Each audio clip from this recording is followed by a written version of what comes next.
सभी साथियों का मैं श्रीकांत हिंदी वाटिका चैनल में हार्दिक स्वागत वंदन अभिनंदन करता हूं। दोस्तों, आगामी परीक्षा यूपीएसआई और पेट का एग्जाम को देखते हुए आज हम आपको सर्वनाम की क्लास पढ़ाने वाले हैं। बहुत ही इंपॉर्टेंट टॉपिक है और इसको पढ़िएगा और इसके महत्वपूर्ण प्रश्न जो है हम आपको बताएंगे कौन कौन से एग्जाम में आते हैं।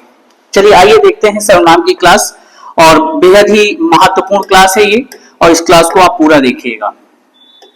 तो हम लोग पढ़ने वाले हैं सर्वनाम के बारे में। सर्वनाम, ठीक। तो देखिए, सर्वनाम की परिभाषा क्या होती है, सर्वनाम का मतलब क्या होता है, सर्वनाम के कार्य क्या हैं, ये सारी चीजें हम आपको बताएंगे। सर्वनाम का मतलब होता है, देखिए सर्वनाम की अगर बात करें तो संज्ञा के स्थान पर प्रयोग किए जाने वाले शब्दों को हम सर्वनाम कहते हैं, है ना। इसकी परिभाषा आप पढ़ते चले आ रहे हैं कि हम संज्ञा के स्थान पर इनका प्रयोग करते हैं। तो संज्ञा के स्थान पर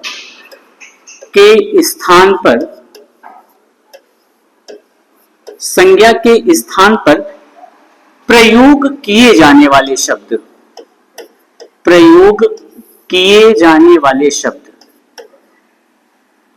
संज्ञा के स्थान पर प्रयोग किए जाने वाले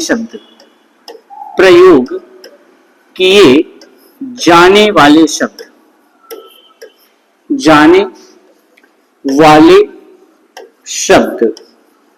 सर्वनाम कहलाते हैं। उनको हम क्या कहते हैं, सर्वनाम कहते हैं। शब्द सर्वनाम कहलाते हैं। एकदम सिंपल सी परिभाषा है और इस परिभाषा को आप याद रखेंगे तो थोड़ा सा आप लोगों के लिए आसानी होगी कि सर्वनाम किसे कहते हैं। हमेशा हम संज्ञा के स्थान पर हम इनका क्या करते हैं, संज्ञा के स्थान पर इनका हम प्रयोग करते हैं। पहली बात, अगर सर्वनाम की अगर हम शाब्दिक अर्थ की बात करें, ये तो भैया अगर हम कहें इसका शाब्दिक अर्थ क्या होता है सर्वनाम का, तो इसका शाब्दिक अर्थ होता है सर्वधन नाम। सर्वधन नाम इसका शाब्दिक अर्थ होता है सर्वधन नाम बराबर, इसको हम कह सकते हैं सभी का नाम। सर्वधन नाम बराबर सभी का नाम, इसका ये क्या है, शाब्दिक अर्थ है। ठीक, सर्वधन नाम बराबर सभी का नाम, इसका ये शाब्दिक अर्थ है। सीधा सीधा प्रश्न पूछा जाता है सर्वनाम का शाब्दिक अर्थ क्या है, तो सर्वधन नाम बराबर सभी का नाम, इसका शाब्दिक अर्थ। अच्छा, ये तो हो गई इसकी कुछ इंपॉर्टेंट कुछ खास बातें हो गई। अब यहां पर बात आती है सर्वनाम का काम क्या होता है। तो सर्वनाम का जो काम होता है वाक्य को आकर्षक बनाने का काम करता है। इसका सबसे मेन काम यही होता है कि वाक्य को आकर्षक बनाने का काम करता है। अच्छा, आपने आकर्षक, ठीक है, वाक्य को आकर्षक बनाता है, ठीक है। वाक्य को आकर्षक बनाने का जो काम है वो क्या करता है, सर्वनाम करता है। ये बहुत इंपॉर्टेंट लाइन है, आप इसको याद रखेंगे कि वाक्य को आकर्षक ये कैसे बनाता है। ठीक, देखिए किसी भी वाक्य में अगर हम बार बार संज्ञा का इस्तेमाल करेंगे तो वाक्य वो आकर्षक नहीं होगा। जैसे हम कहें गाय पर निबंध लिखो, तो अगर आप बार बार गाय शब्द का इस्तेमाल करेंगे तो यही लग रहा है कि छोटी क्लास के लोगों के लिए ये निबंध लिखा जा रहा है। गाय की 4 टांगे होती हैं, है ना, गाय दूध देती है ना, गाय की 2 सींगें होती हैं। बार बार हम गाय शब्द का इस्तेमाल करेंगे तो वाक्य आपका आकर्षक नहीं होगा। इसलिए हम सर्वनाम हम संज्ञा के स्थान पर इसका है, उसका है, जिसका है, इनका हम प्रयोग करते हैं। अब बात आती है सर्वनाम के भेद की। ठीक है, सर्वनाम के भेद की बात आएगी कि सर्वनाम के भेद कितने हैं। तो भैया सर्वनाम के जो भेद हैं वो सर्वनाम के 6 भेद होते हैं। ठीक, भेद 6 होते हैं। अगर संख्या की बात करें, सर्वनाम की संख्या की बात करें, संख्या, तो ये 2 प्रश्न हैं, ये सबसे इंपॉर्टेंट है। संख्या कितनी होती है, संख्या 11 होती है। देखिए, भेद 6 होते हैं और संख्या कितनी होती है, 11 होती है। ठीक, इतनी बात क्लियर है आपको। भेद कितने होते हैं, 6 होते हैं।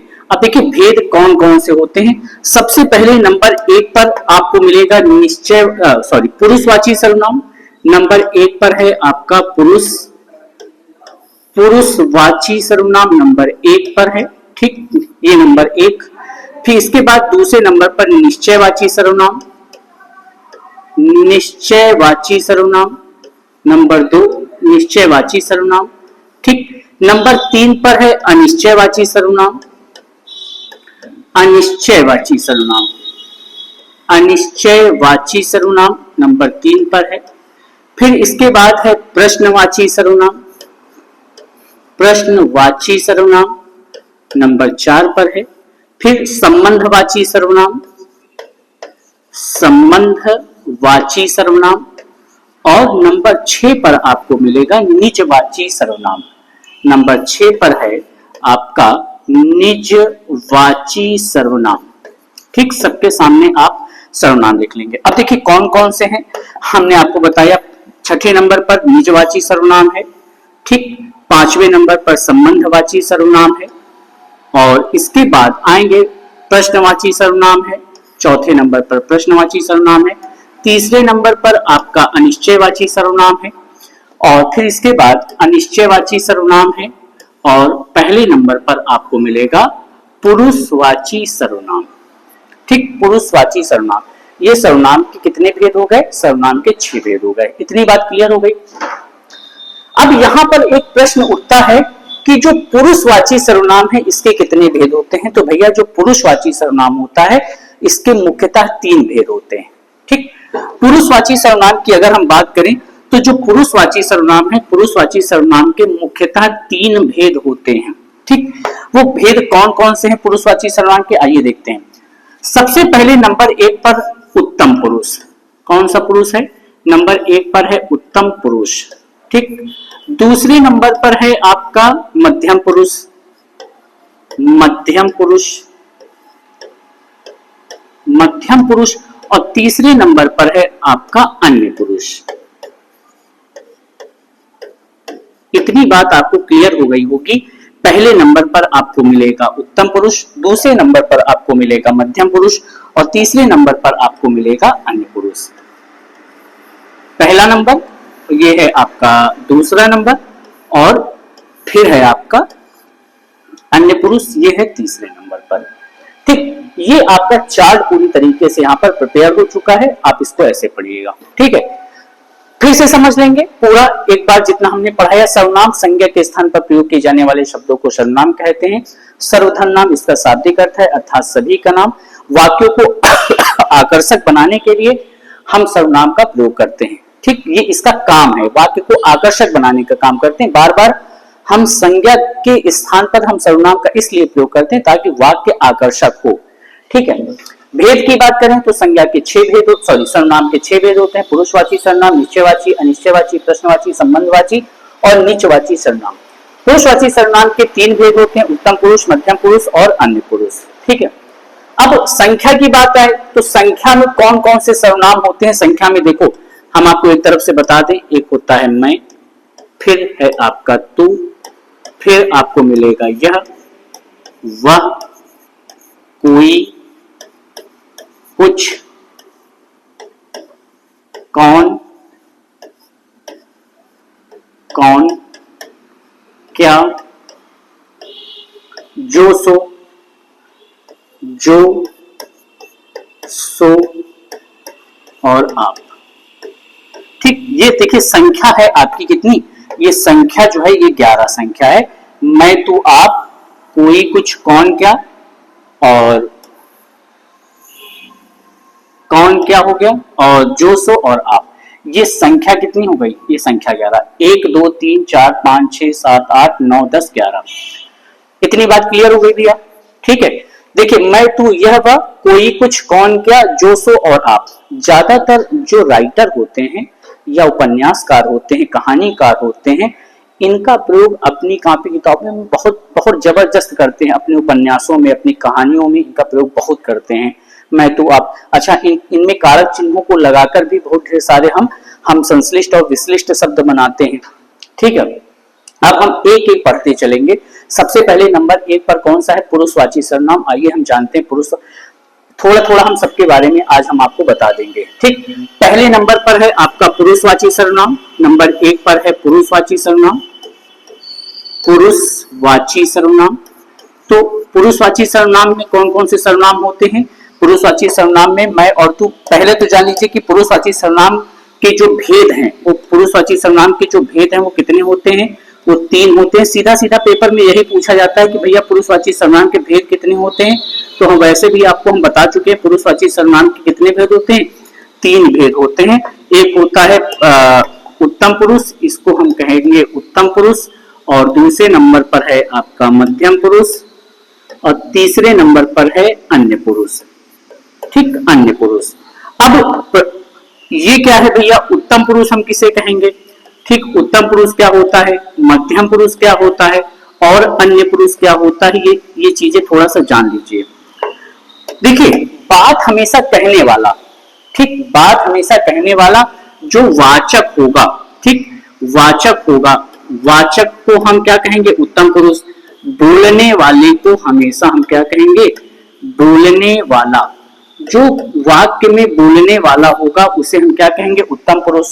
श्रोता को हम क्या कहेंगे? श्रोता जो होता है या बात को सुनने वाला, सुनने वाला, जो सुनने वाला होगा उसको हम क्या कहेंगे? उसको मध्यम पुरुष। या जिसके विषय में बात कही जाए, जिसके विषय में, जिसके विषय में बात कही जाए, कही जाए, जिसके विषय में बात कही जाए उसे हम अन्य पुरुष कहते हैं। अब देखिए यहां पर एक चीज देखिए, उत्तम पुरुष में हमेशा हम किसको रखेंगे? मैं में रखेंगे, ठीक है, और मध्यम पुरुष में हम किसको रखेंगे? तू को रखेंगे। इसके बाद यह और वह और ये और वे, ये और वे, ये सब किसके अंतर्गत आएंगे? ये सब भैया अन्य पुरुष के अंतर्गत आएंगे। जैसे इसका उदाहरण देखेंगे, जैसे राम ने श्याम से कहा, श्याम से कहा, श्याम से कहा, ठीक, कि वह सुंदर स्त्री है, वह सुंदर स्त्री है। ठीक, राम ने श्याम से कहा कि वह सुंदर स्त्री है। अब यहां पर देखिए, अगर हम बात करें उत्तम पुरुष की, तो राम बोल रहा है, ये आपका उत्तम पुरुष हो जाएगा। श्याम सुन रहा है, श्याम सुन रहा है, तो ये आपका मध्यम पुरुष हो जाएगा। और किसके विषय में बात की जा रही है? वह के विषय में बात की जा रही है, तो ये हो जाएगा आपका अन्य पुरुष। ठीक, वह कोई लड़की है, तीसरे के विषय में बात हो रही है, इसलिए यहाँ पर क्या हो जाएगा? हमेशा याद रखेंगे, बोलने वाला या वाचक जो होता है उसे हम उत्तम पुरुष कहेंगे। जो सुन रहा है या श्रोता होता है या उसे हम क्या कहेंगे? उसे हम मध्यम पुरुष कहेंगे। ठीक है, और जिसके विषय में बात कही जा रही है उसे हम अन्य पुरुष कहेंगे।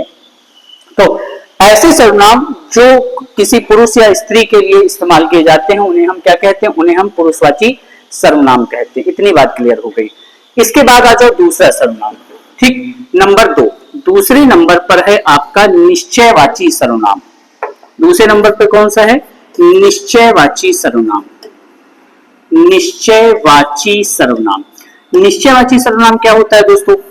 आपको पता है कि निश्चितता को प्रकट करने के लिए हम निश्चयवाची सर्वनाम का प्रयोग करते हैं। ये 2 प्रकार के होते हैं, एक होता है निकटवर्ती और एक होता है दूरवर्ती। एक होता है निकटवर्ती सर्वनाम और दूसरा है आपका इसी में दूरवर्ती सर्वनाम। दूरवर्ती सर्वनाम, सर्वनाम, ठीक, पूरा नहीं लिखेंगे हम। एक है निकटवर्ती सर्वनाम और दूसरा है दूरवर्ती सर्वनाम। अब देखिए निकटवर्ती सर्वनाम क्या होता है? ऐसा सर्वनाम जिसका प्रयोग हम क्या है? निकटता के लिए इस्तेमाल करते हैं। तो आपको पता है कि निकटता के लिए हम कौन सा सर्वनाम का इस्तेमाल करते हैं? एक सर्वनाम है आपका यह और दूसरा है आपका वह। तो निश्चितता को प्रकट करने के लिए चाहे वो दूर की वस्तु हो चाहे पास की वस्तु हो, हम दोनों का इस्तेमाल निश्चितता को दर्शाने के लिए हमेशा हम उसका प्रयोग करते हैं, या और वह का। देखिए इसको हम संकेतवाची सर्वनाम के नाम से भी जानते हैं। संकेतवाची सर्वनाम के नाम से भी हम जानते हैं। दोस्तों ये आपको याद रखना होगा। कौन सा ऐसा सर्वनाम है जो संकेत को भी दर्शाता है। जैसे कहा जाए कि यह वस्तु मेरी है, पास की वस्तु है, और दूर की वस्तु के लिए हम वह का इस्तेमाल करते हैं। एक वचन के लिए हम ये का इस्तेमाल और बहुवचन के लिए हम वे का इस्तेमाल हम कर सकते हैं। एक वचन के लिए यह का इस्तेमाल और ये बहुवचन के लिए इस्तेमाल करेंगे। एक वचन के लिए वह का इस्तेमाल और वे बहुवचन के लिए इस्तेमाल करेंगे। जैसे कहा जाए कि यह पुस्तक मेरी है, यह पुस्तक मेरी है। सिंपल सा उदाहरण, यह पुस्तक मेरी है। ठीक, अब यहां पर क्या है, देखिए पास की वस्तु के लिए हम यह का इस्तेमाल कर रहे हैं। ठीक है, अगर दूर की अब बहुवचन के लिए हो जाएगा। अगर बहुवचन के लिए इस्तेमाल करेंगे तो हम क्या कहेंगे कि ये पुस्तकें मेरी है, ये पुस्तकें मेरी हैं। ठीक है, मेरी हैं। अब देखिए बहुवचन में हम निकटवर्ती में बहुवचन का प्रयोग हम कर रहे हैं। बात क्लियर हो गई। इसके बाद जैसे कहा जाए कि वह खिलौने मेरे, एकदम सिंपल सा उदाहरण कि वह खिलौने मेरे हैं। ठीक, वह खिलौने मेरे हैं। ठीक, ये तो पास की वस्तु के लिए भैया हम इस्तेमाल कर रहे हैं इसका, सॉरी दूर के लिए हम इस्तेमाल कर रहे हैं। अब खिलौने है ना, वह खिलौने मेरे हैं। इस तरीके से आपके मतलब दूर की वस्तु के लिए या वे खिलौने मेरे हैं, वह खिलौना मेरा है, वे खिलौने मेरे हैं, इस तरह से आप इनका प्रयोग करेंगे। ठीक है, इतनी बात क्लियर हो गई। ठीक, वह खिलौना मेरा है, यहाँ पर ऐसे होना चाहिए। इसको थोड़ा सा यहाँ पर क्लियर कर लेंगे थोड़ा सा। जैसे कहा जाए वह खिलौना मेरा है, ऐसे लिखेंगे कि वह खिलौना मेरा है। ठीक, मेरा है। ठीक, ये दूर की वस्तु के लिए हम किसका इस्तेमाल कर रहे हैं, दूर की वस्तु के लिए भैया हम वह का इस्तेमाल कर रहे हैं और एक वस्तु है। लेकिन अगर हम क्या कह दें, अगर यहाँ पर कह दें दूर की वस्तु में बहुत ढेर सारी हूं तो हम कह देंगे कि वे खिलौने मेरे हैं। हम क्या कहेंगे भैया, दूर की वस्तु के लिए वे खिलौने मेरे हैं, ऐसे लिखेंगे, वे खिलौने मेरे हैं। कितनी बात क्लियर हो गई। चलिए अब इसके बाद नंबर तीन पर आ जाइए। ठीक, नंबर 3, आज सिर्फ 3 ही सर्वनाम हम आपको पढ़ाएंगे। इसका सेकंड पार्ट जो है आपको नेक्स्ट वीडियो में आपको मिल जाएगा सर्वनाम का। ठीक है, चलिए इसके बाद देखेंगे अनिश्चयवाची सर्वनाम। अनिश्चयवाची सर्वनाम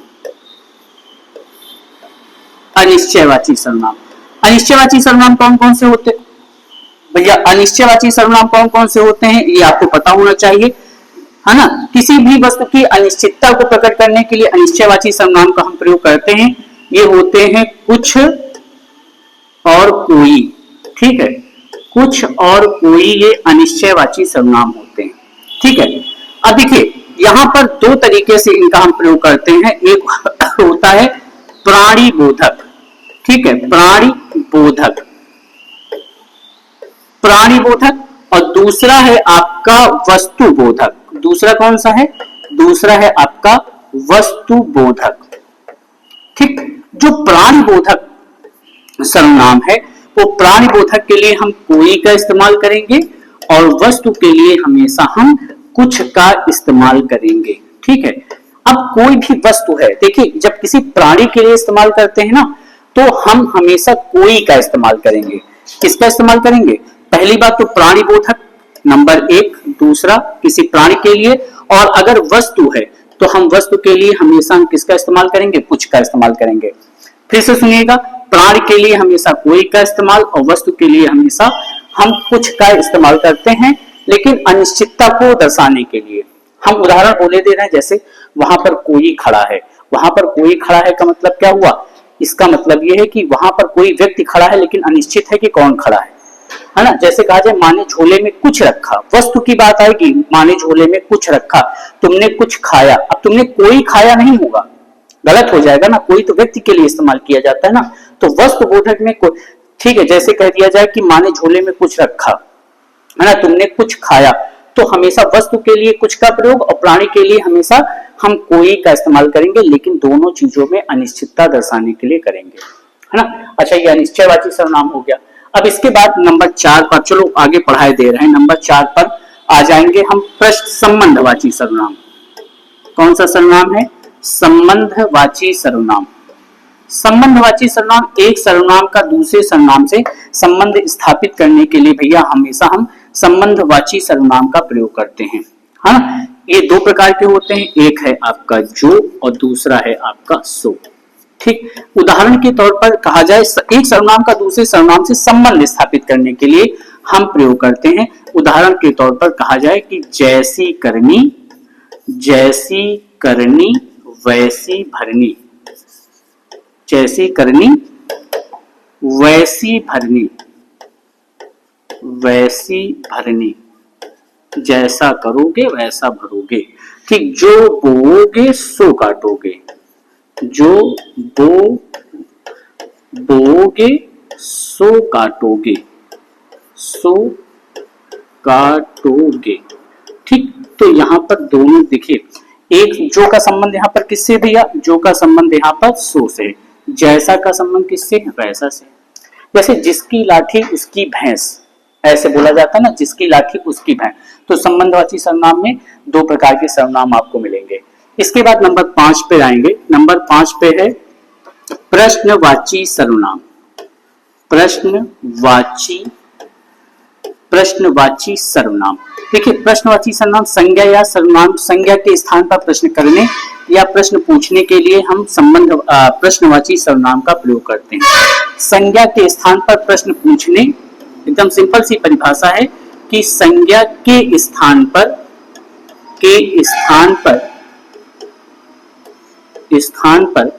प्रश्न करने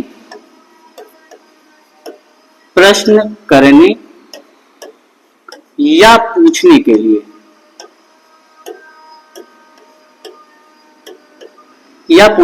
लिए, ठीक, संज्ञा के स्थान पर। दोस्तों, संज्ञा के स्थान पर प्रश्न करने या पूछने के लिए हमेशा हम प्रश्नवाची सर्वनाम का प्रयोग करते हैं। ठीक है, इतनी बात क्लियर। कौन कौन से होते हैं? इसमें भी दो प्रकार के आपको सर्वनाम मिलेंगे। हमने आपको बताया, एक नंबर है प्राणीबोधक, सबसे पहले नंबर पर है प्राणीबोधक, नंबर 1, और दूसरे नंबर पर आपको मिलेगा, दूसरे नंबर पर है वस्तुबोधक। ठीक, वस्तुबोधक। अब प्रश्न पूछने या प्रश्न करने के लिए प्राणीबोधक जो होता है आपका सर्वनाम, वो कौन सा होता है? वो होता है कौन। ठीक, अब वस्तु के लिए हम किसका इस्तेमाल करेंगे? क्या, है ना। जैसे एकदम सिंपल सा कहा जाए, वहां पे कौन खड़ा है? तुम कौन हो? तुम कौन हो? तो यहां पर हम कौन जो शब्द इस्तेमाल करेंगे वो किसी व्यक्ति के लिए इस्तेमाल करेंगे। तुम क्या खा रहे हो? अगर जो तुम कुछ खा रहे होगे तो वो वस्तु ही होगी। क्या होगी? वो वस्तु होगी। इसलिए यहाँ पर क्या होगा? यहाँ पर हम कोई अगर वस्तु है तो वस्तु के लिए भैया हम क्या इस्तेमाल करेंगे? वस्तु के लिए हम क्या सर्वनाम का इस्तेमाल करेंगे? और अगर कोई प्राणी बोधक है तो हम, कोई प्राणी है उसके लिए हम क्या का इस्तेमाल करेंगे। ठीक है, जैसे कहा जाए तुमने क्या खाया, एक सिंपल सा उदाहरण है। कहा जाए कि तुमने क्या खाया। अब बताओ, अब खाया का मतलब क्या है? तुमने क्या खाया, तो ये तो वस्तु के लिए हो गया ना, तुमने क्या खाया। अगर कहा जाए तुम कौन हो, अगर कहा जाए इसमें कि तुम कौन हो, तो भाई ये अब यहाँ पर जो ये इसका इस्तेमाल है कौन, यहाँ पर ये कौन जो है ये किसी व्यक्ति के लिए पूछा जा रहा है कि तुम कौन हो। बात क्लियर हो गई। नंबर 6 पे आ जाएंगे। नंबर 6वें पर है आपका निजवाची सर्वनाम। वाची सर्वनाम। ठीक, निजवाची जो सर्वनाम है, जब कर्ता स्वयं के लिए जिस सर्वनाम का प्रयोग किसके लिए किया जाए?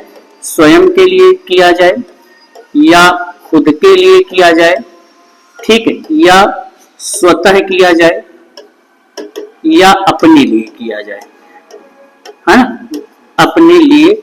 ऐसा सर्वनाम जिसका प्रयोग अपने लिए किया जाए, खुद के लिए किया जाए, स्वतः के लिए किया जाए, ऐसे सर्वनाम को हम निजवाची सर्वनाम कहते हैं।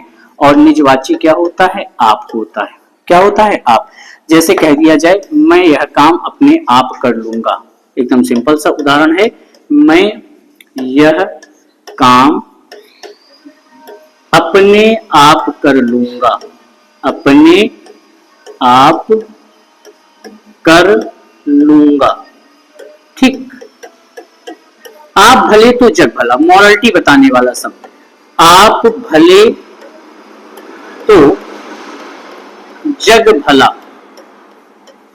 जग भला।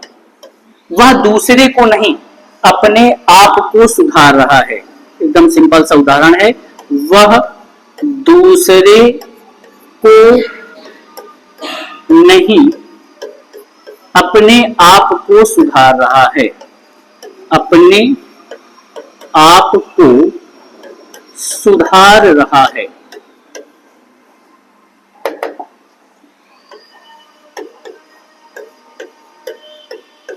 वह दूसरे को नहीं अपने आप को सुधार रहा है। तो दोस्तों यहां पर देखेंगे, यहां पर आप है, ठीक, यहां पर भी आप है और यहां पर भी आप है। ठीक। तो एक बार इस वीडियो को पूरा जो है आप देख लीजिएगा, जहां पर आपको ना समझ में आया हो एक बार हम फिर से इसका पूरा रिवीजन आपको हम करवाए दे रहे हैं। और इस वीडियो को पूरा बहुत ध्यान से पढ़िएगा भैया सभी लोग, थोड़ा छोटा करके हम पूरा रिवीजन आपको करवाए दे रहे हैं। ठीक है, ध्यान से देखिए। सर्वनाम का मतलब क्या होता है? संज्ञा के स्थान पर प्रयोग किए जाने वाले शब्दों को सर्वनाम कहते हैं। सर्वनाम इसका शाब्दिक अर्थ है, वाक्य को आकर्षक बनाने का काम सर्वनाम करता है। सर्वनाम के भेद 6 होते हैं, संख्या 11 होती है। भेद ये लिखे हुए हैं 6, 1 2 3 4 5 6, है ना। पुरुषवाची के जिसमें से 3 होते हैं। और इधर आ जाओ, संख्या की बात करें तो संख्या 11 होती है, मैं तू यह वह कोई कुछ कौन क्या आप और जो सो। ठीक है, इसके बाद एक एक हमने पढ़ाना स्टार्ट किया है। पुरुषवाची सर्वनाम 3 प्रकार के होते हैं। वे सर्वनाम जो पुरुष के लिए इस्तेमाल किए जाते हैं उनको हम पुरुषवाची सर्वनाम कहते हैं। उत्तम, मध्यम, अन्य पुरुष, है ना, वाचक या बोलने वाला, श्रोता सुनने वाला, जिनके विषय में बात हो रही हो, हम उसे क्या कहेंगे? अन्य पुरुष कहेंगे।